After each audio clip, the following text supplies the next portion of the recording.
برادری عزیز سوال کرده است که السلام علیکم داملای عزیز، درباره نمازی که در شب خوانده می شود چطور خوانده می شود و چند رکعت می شود می فهماندید؟ خداوند از شما راضی باشد.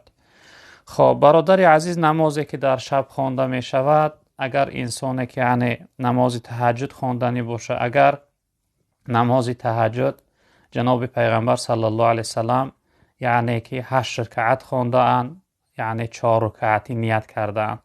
اما درباره نمازهای شب بهترش این است که انسان 2 رکعتی نیت کنه، چون که پیغمبر بزرگوار صلی الله علیه وسلم تنگه صلات اللیل مثنا مثنا، تا نماز شب 2 رکعت است. یعنی روایت ها حدیث ها به نهایت زیاد هستند که انسان باید نماز شب یعنی نماز تهجد 2 رکعتی بخونه.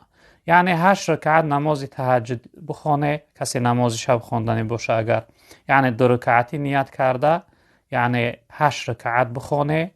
بعد از 8 رکعت زیاد خواندن، کسی با میخواه نماز نفل زیادتر بخونه، اونهاش یعنی نفل نیت کرده. قیام لیل جناب پیغمبر داشتن غیر از نماز تهجد، بعد از اون نمازهای نفل قیام لیل یعنی نماز شب میخواندن. این قیام لیل یعنی 2 رکعت نیت کرده، چقدر چند عددی که یعنی زورتون میرسه براتون درست است خواندن.